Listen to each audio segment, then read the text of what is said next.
Step into the spectrum where the quiet learn to speak. Where cowards lose their cover and the bold become unique. Black pages birth the light. Every pigment takes its role. If you came here once unseen, this art will make you whole. Welcome to the canvas where excuses come to die. Where ink comes down to timid and colors testify. No shelter in the palette, broken edges forge you whole. This is conversations in color and I am Unfold the Soul. Yeah. And I am Unfold the Soul. Welcome to Conversations in Color with Unfold the Soul. My name is Ken Williams. I am your host. Behind me is a smattering of my hand-drawn art. I am an artish. I'm an artish because I don't know much shit about art, but over the past year, I've made a bunch of it on black Bristol paper using Posca markers. And here's how our episodes work. First, if you are back for another episode, welcome back to the show.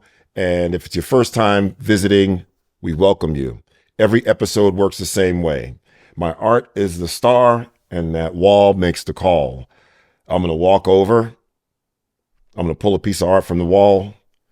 I'm going to set it right here, and then we're going to chop it up. We're going to chop it up.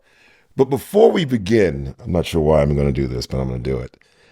I have been ready to record this episode for about 45 minutes. 45 minutes. 45 minutes. I mean, set up. And I have been not even bullshitting, because if I listed all the things I've done for the last 45 minutes, it would read out as, those are the things you should consider before shooting a show. But when you understand the context that I was ready to hit record 45 minutes ago, I understand that it's fucking fear. It's just, I mean, I've checked everything. Does that camera look right? Can they see my mama up top? Wait a minute. Was it framed this way last week? Then I'm watching like last week's episode to see how the camera was set up. Like shit that's not even necessary. I have checked the angle of this one twice. Wanted to see if I looked right with my glasses on or off. You know, I was thinking to myself, I'm going to have my water here. But then I thought about this Mel Robbins podcast my wife was watching, and nobody makes a big ass glass of ice water look good on a podcast like Mel Robbins. So then I'm wondering if I should get a glass of ice water instead of this, and revamping notes, checking the crust in my eyes, music to get me in the mood, and all of it. See, in my mind, I know I'm going to record. But I'm also wondering why I'm bullshitting.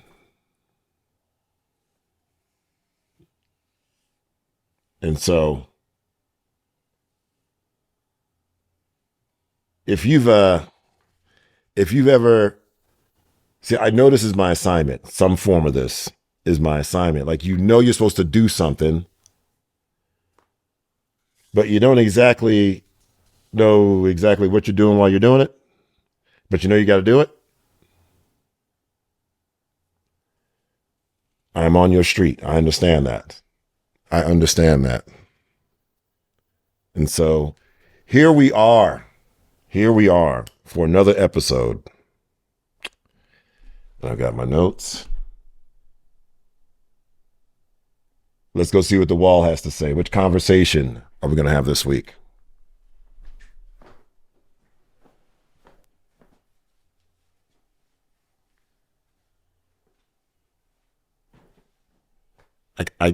I kind of know where I'm going, but I often forget where the art is.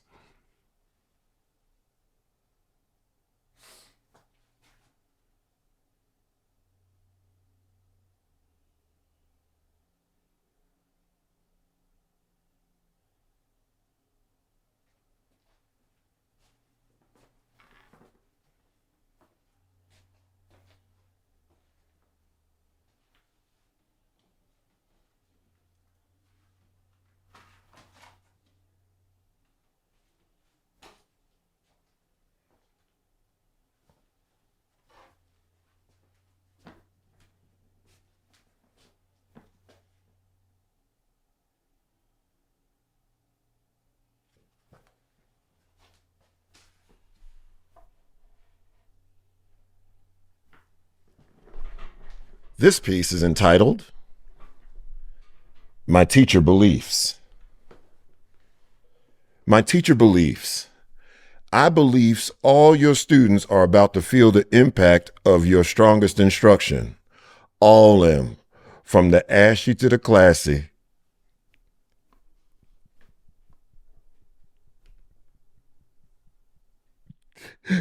You will hear that one more again?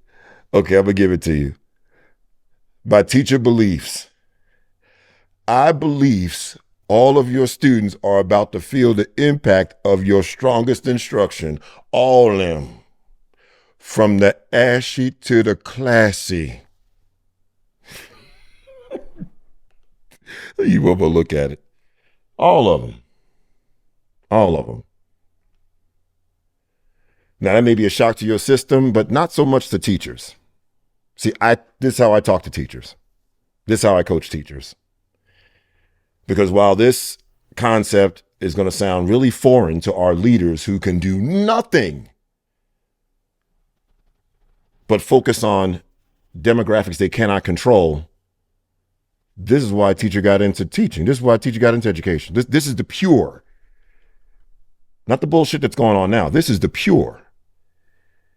Teachers got into it to deliver their strongest instruction. Now, I had a little section here that said, how? But I'm going to tell you something about a lot of this stuff you're going to hear on this show. I don't cite research. I don't have books that I recommend to you, none of that shit, because I figure shit out.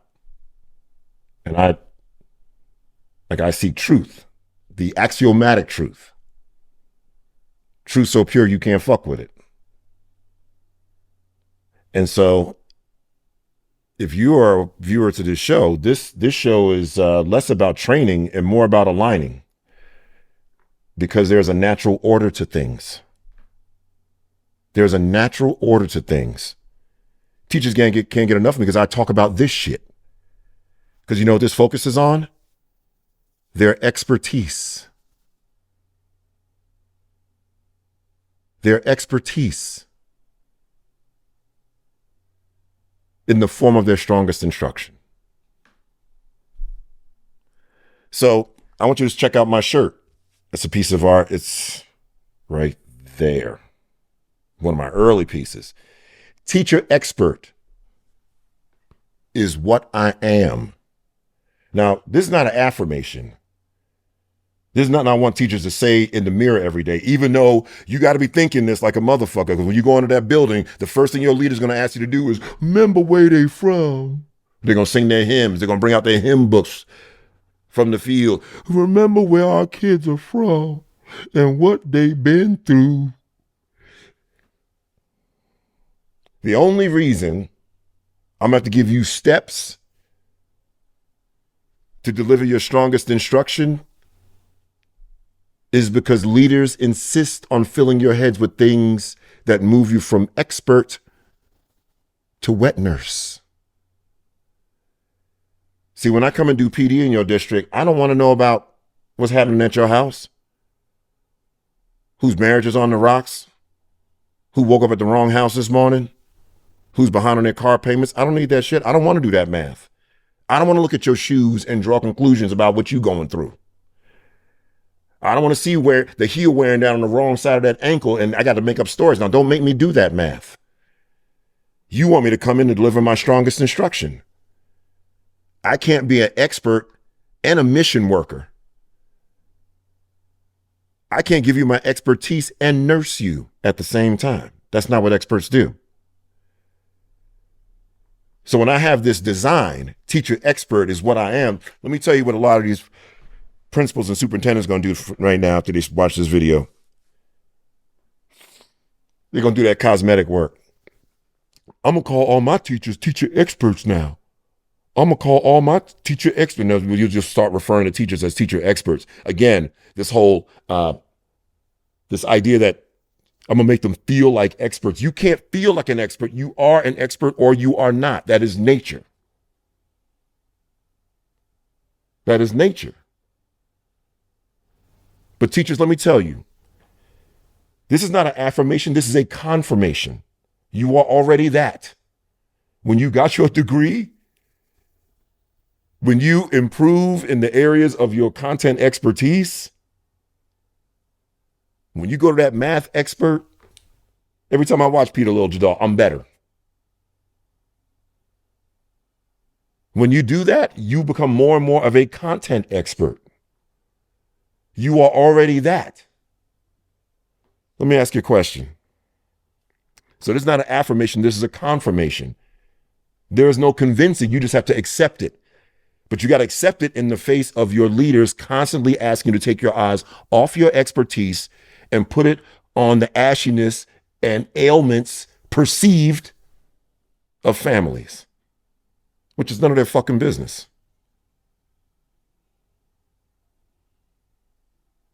Talking to a principal the other day, preparing for PD, and, he's got his head in the right direction, but, he's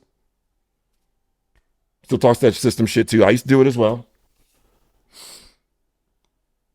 It's one of the things he said,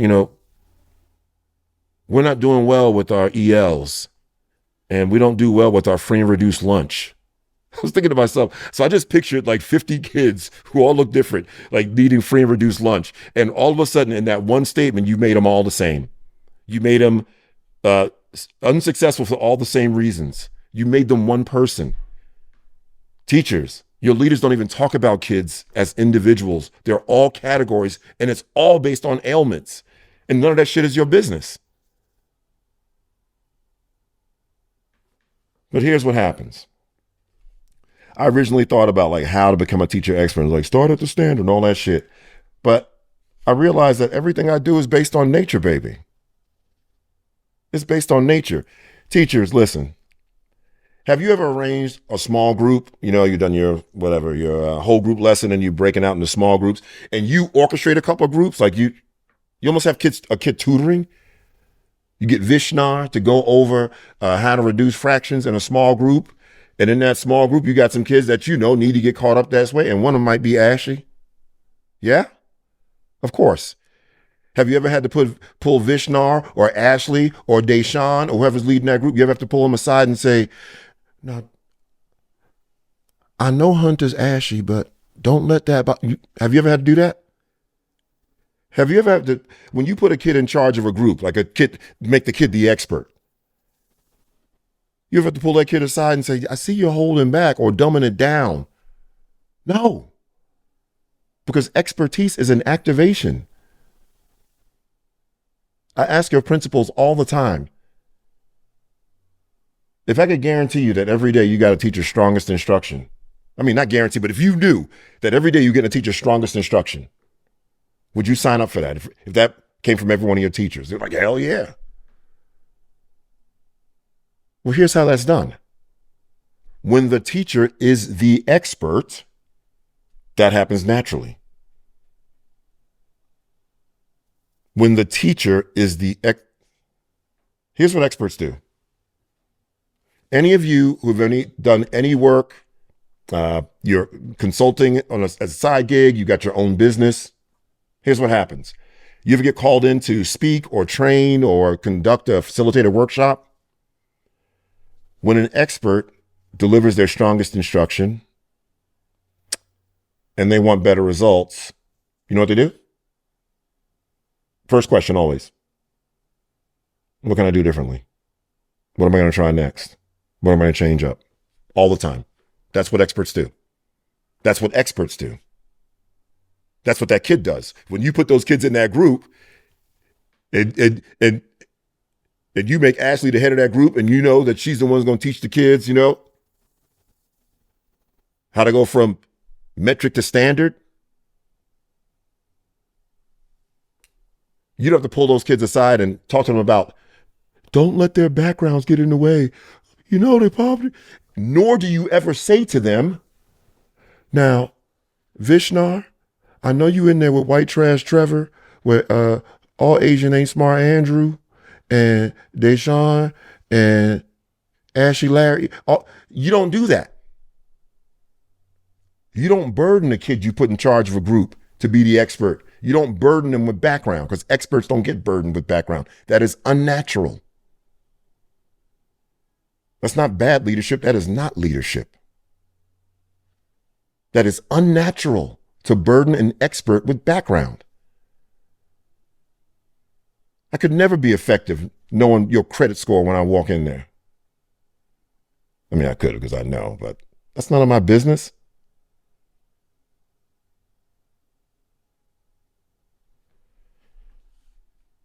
So when you put those groups together and you put an expert in charge of that group, you don't ever have to talk about the expert about damn dumbing stuff down. If anything, you like, can you just meet them where they are a little bit? And that's another different concept. See, I've always struggled with this meet kids where they are shit, because it's always framed in demographics, not content and academics.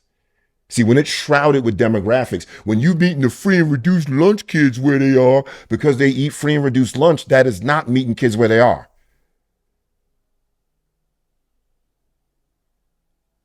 Experts meet you where you are from the standard. They sit at the standard and they reach and meet your ass and pull toward the standard. That's what they do. Experts don't dumb themselves down. You don't sign up for that internet course because you want to get better at marketing for the person to come and dumb down and, now, what's your income like? And tell me where you live so I can take those things into consideration. None of that shit. You pay an expert to stay at the expert perch and pull your ass to them. But that's not what leaders do with teachers. See, as soon as you burden a teacher with a kid's background, shit they can do nothing about, you've turned them away from their expert. They're no longer experts. They become wet nurses when they got to worry about if the kid ate this morning and all that shit, and a parent's income and shit. They don't even need to see it. Y'all tag them when they walk in.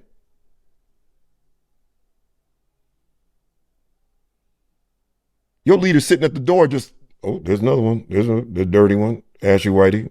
Yep. There's 3 Mexicans. Special Eddies all over the place.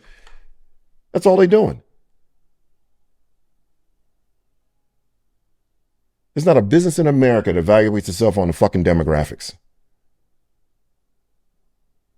So back to my point. Teachers.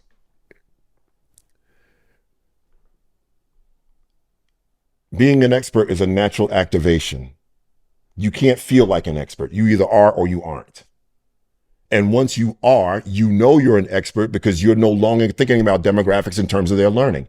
And an expert, what they do is they give you their expert every time. All an expert does is deliver their strongest instruction. So your background doesn't matter. When you are a wet nurse, a kid's background does matter because you got your strongest instruction, then you got your tier 6 instruction, and then you got your section for the ELs, and niggas from that side of town, and the white niggas from this side of town. So you calibrate. And because your leaders, all they do is hide and talk about the ailments with a Manuel mama using an EBT card to buy the cheese for the fucking empanadas. Because your leaders are doing that instead of serving your expertise. That's all leaders should be doing. That's all a leader's job is to serve your expertise. I'm going to break that down in another episode. But here's why they don't want to do that. Because to serve someone, they got to see him as whole. They love helping. You help people who are broken. You support people who are fragile, but you serve people who are whole. And you know you're serving when you assume a servant's posture.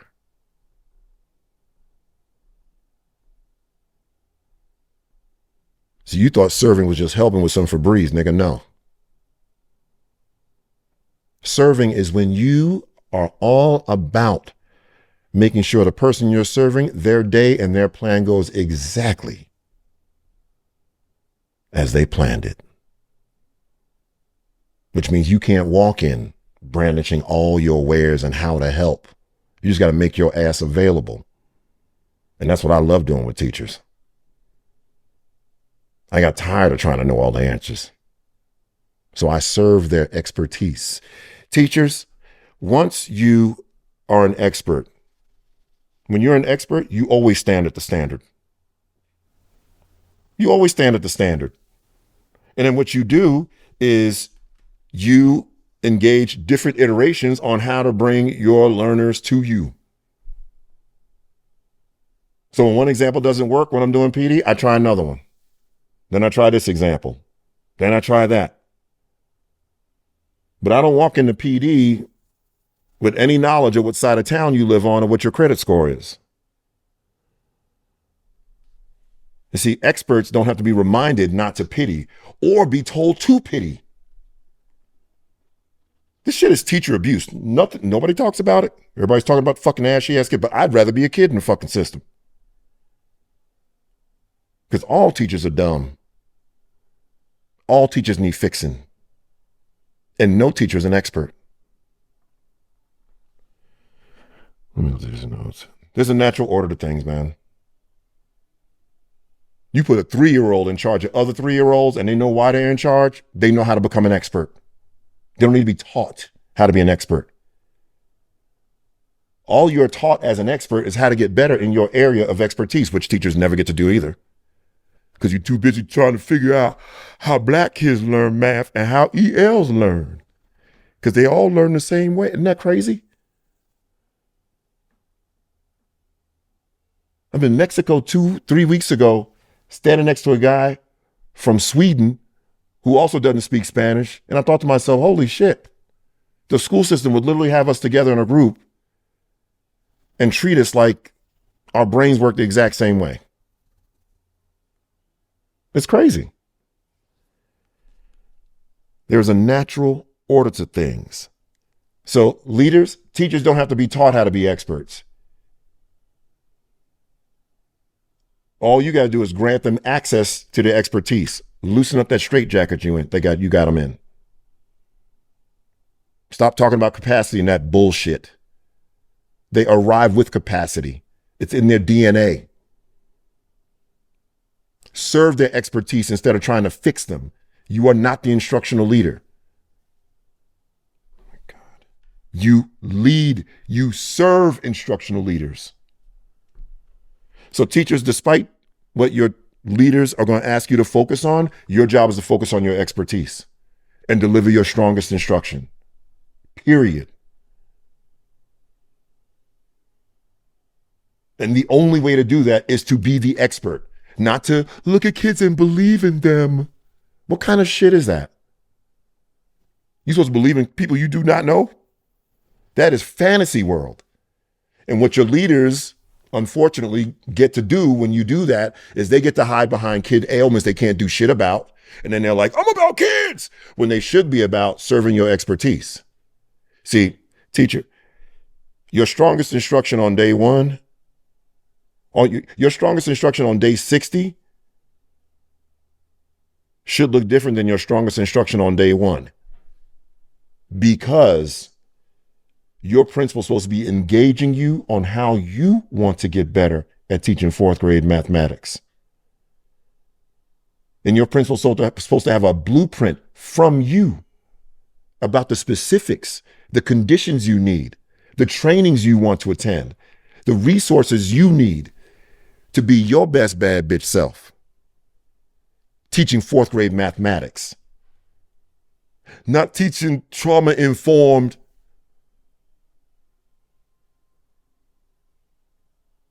Not teaching races. Not teaching cultures. See, but that's work. I love that work.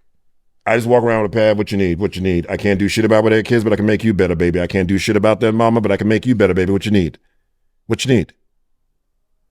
Okay, whatever I get, you got to take your swing. But again, when the teacher's the expert, you don't have to tell a teacher to take their best swing or take a strong swing.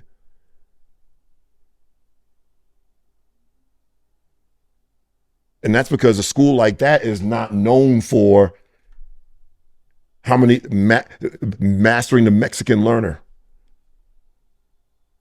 They don't have ridiculous evaluation ratings like who taught blacks best. What the fuck? Those kind of measures keep teachers from delivering their strongest instruction. That's nature. When all your principal's telling you is be aware of where they from. See, when a principal tells you to meet kids where they are, they want you to meet them where they are around them fucking demographics. An expert, you don't have to tell an expert to meet people where they are. That's what experts fucking do. From the standard. They iterate. It's natural. But your leaders are not concerned at all for your content expertise. At all.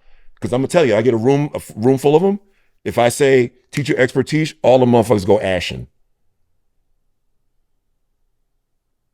Because your leaders are suffering from role confusion. They think their job is saving kids. And therefore they got their damn fucking schools working like a hospital. It's July. In about a month, the whole nation's going to be full of these convocations that are coming. All effervescent victimhood. Don't you understand that when you describe your school in terms of demographics, you have announced your victimhood? When you describe your school based on shit you can't do a fucking thing about, you are announcing your victimhood. Nigga, I don't care how deep your voice is. I don't give a fuck about your bravado or your catchy fucking phrases. They're all full of shit. I'm going to do an episode on that too. Causes. You ain't got no causes. Your cause better be, how much better did your teacher get on her terms? But you ain't ready to serve teachers. That's your problem. You want to sniff up kids' asses, but your job is to serve teacher expertise, not fix the motherfuckers. They don't need your fucking fixing. Let me get back to my notes. Teachers don't have to be taught to be experts. Expertise is a natural activation. I work with your teachers. If I put them in a small group and I assign Betsy to make sure, done. Because I'm not going to give Betsy a damn PDF on each of the other 3 teachers and all their hardships and traumas and shit.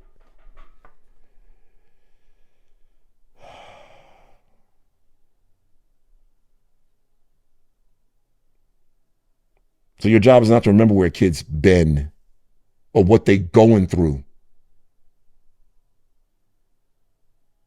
That doesn't serve you. That is mental cruelty. All this teacher self-care shit, that's where that shit comes from. The fucking mental cruelty applied by leaders. And it's not evil. It's role confusion. You're supposed to be running a school. A learning institution.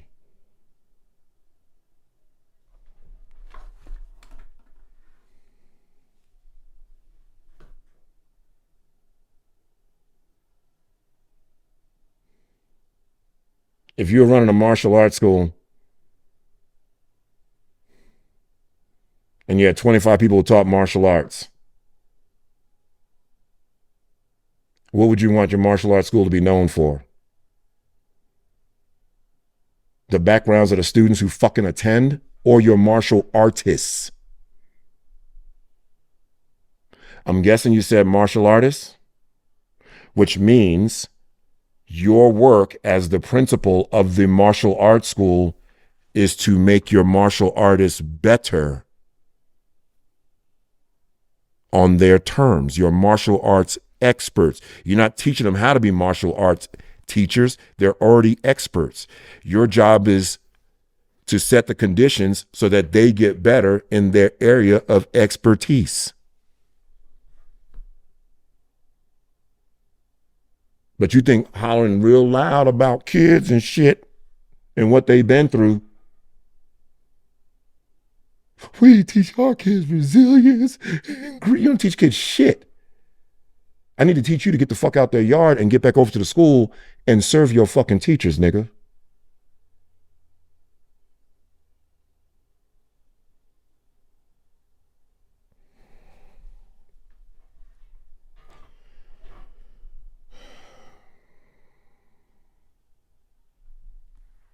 It's role confusion. It's not evil. Too many people doing it for it to be evil. It's role confusion. You have no interest in educating kids. You have no interest in it. None. You talk it. But if you had any interest in educating kids, nature would turn your head toward your educators. And all your work would be about your educators because you don't know who's walking in, even though you decide you do know who was walking in.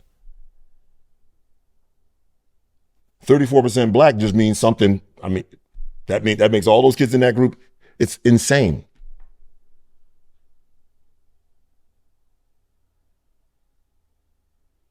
Every mention of demographics turns your teachers into wet nurses right before your eyes.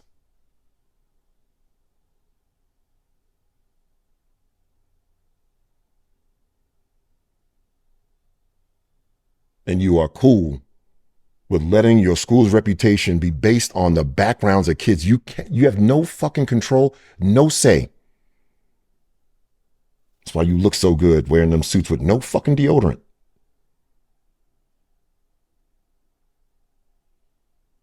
Your only conflict in words, how to confront teachers about not being compliant. You look at teachers show up to fucking work. I'm gonna do a piece at some point about how a school should be known for the eclectic mix of teacher talent. How about that? The idea of the word eclectic being used in the same sentence as teacher. But your leaders don't see you as eclectic because they don't see you as individual. Teachers are a monolith, mayonnaise. Every teacher dipped in mayonnaise to look the same and sound the same and not have any capacity.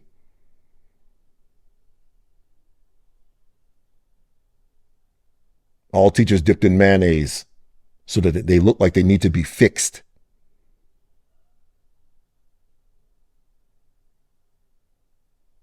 You don't fix experts. You serve experts.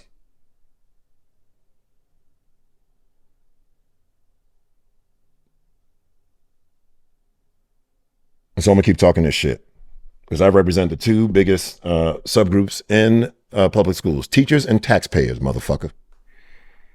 Teachers and taxpayers. Teachers are invisible because you insist on hiding behind demographics instead of growing their credentials.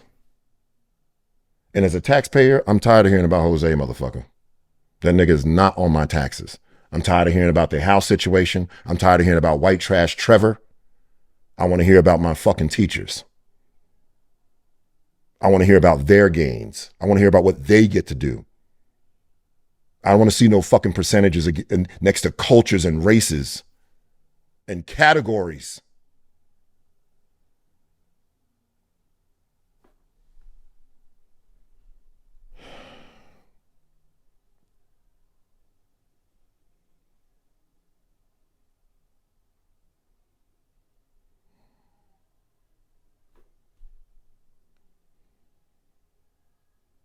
You got to take hold of your expertise. Ensuring learning for any student is fucking impossible. And no learning institutions outside of public schools tout that bullshit.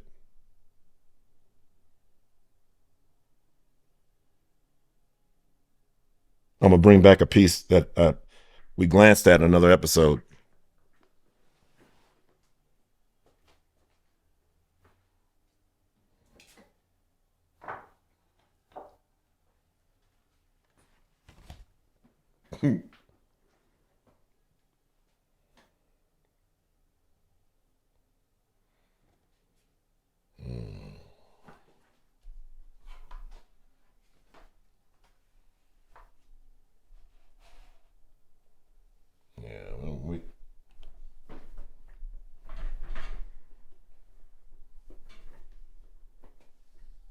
It says, leaders, your school should reflect the credentials of the teachers you hired.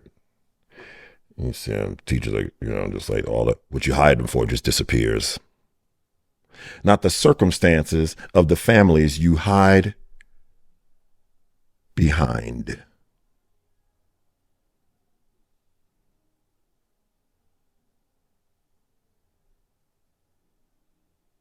Your inspirational story is supposed to come from here, JoJo.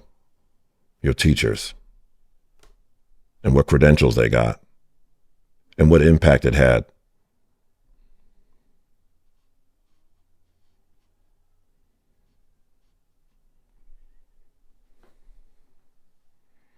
And that begins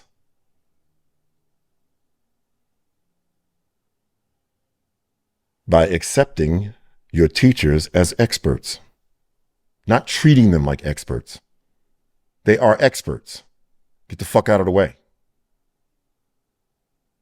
And let them deliver their strongest instruction, which will not happen if they have to be afraid of making sure every Mexican makes it. And they don't have to be afraid because they know you're gonna bail everything out because you're gonna blame all that shit anyway. Educational leadership is not bad leadership. It is not leadership, fundamentally, by nature. The fact that you're about to do a whole fucking parade and trumpet being all about kids, you're already a victim. It's FFS and victimhood. That's why half your convocations sound like fucking parties. Because you got to get everybody pumped up for the fucking letdown. But when I work with your teachers, they're going to present you with a whole ass roadmap, the teacher crown. It's going to break down everything to make them great.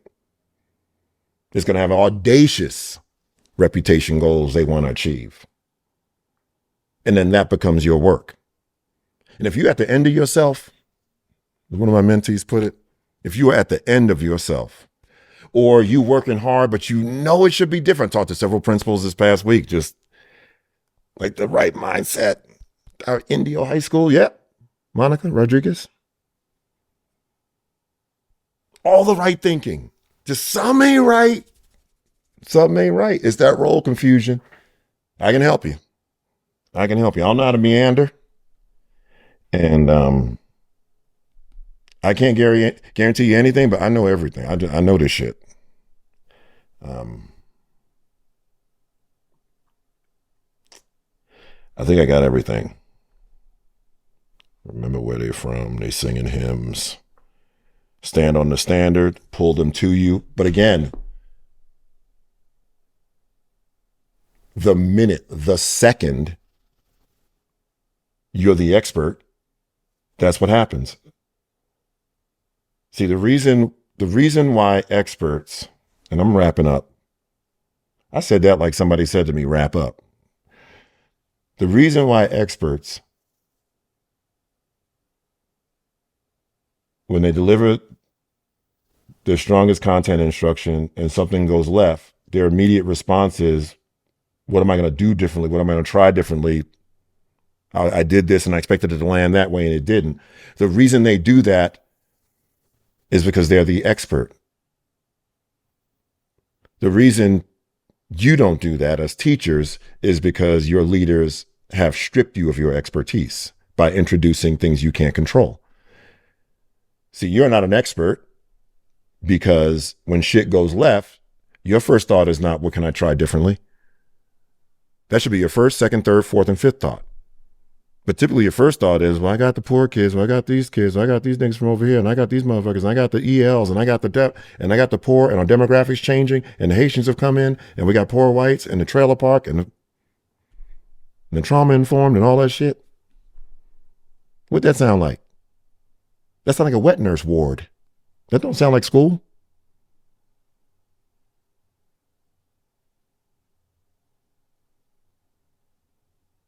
The kids you put in groups conduct better as experts because of the way you set them up.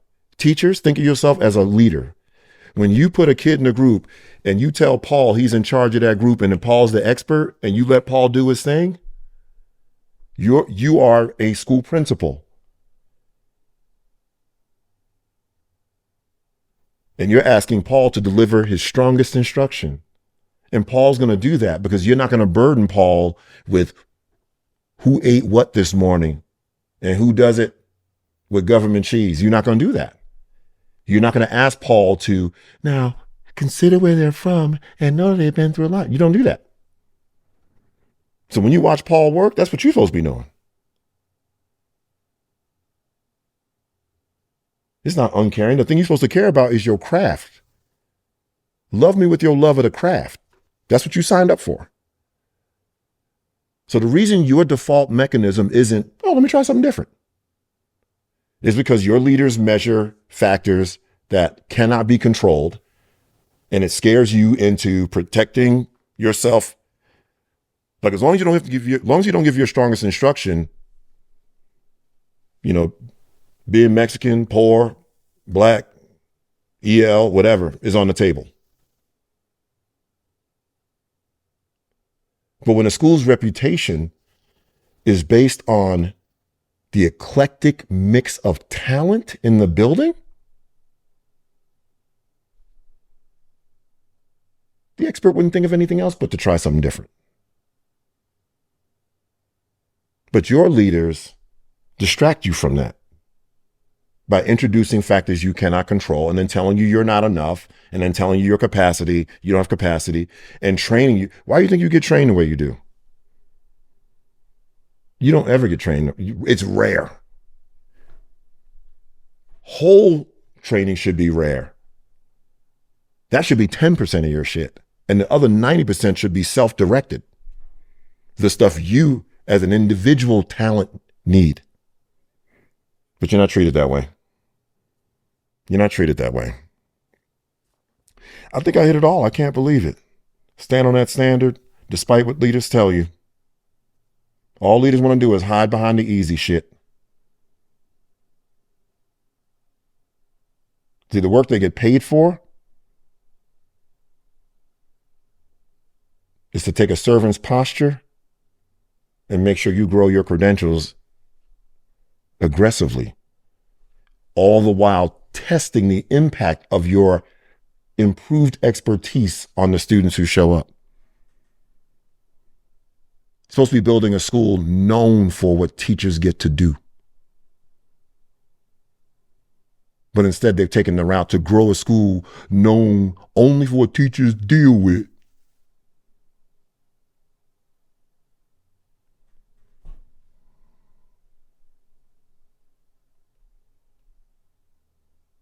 I'm going to do a cohort at some point on leadership, school leadership. Because it's going to be whatever it is. I think I've hit everything, man. I had way more than I intended to, and that's just the way it is. That brings us to the end of our episode, baby. I want to thank you. I know this is a long one. It is what it is. If any part of this served you, I would appreciate if you shared with someone. I'm terrible at marketing. I look forward to next time.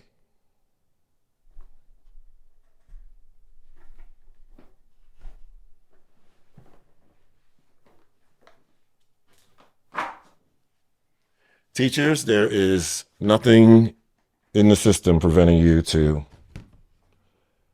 take your expertise back.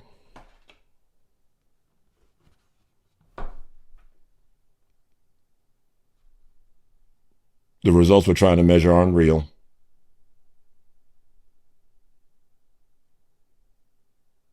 And the bottom line is, when kids learn, it's because you got better as a content expert. And so, I hope to see you back here next week. My name is Ken Williams. This is Conversations in Color with Unfold the Soul. Do a little what scares you. Tell someone about this. And may the bridges I burn light the way.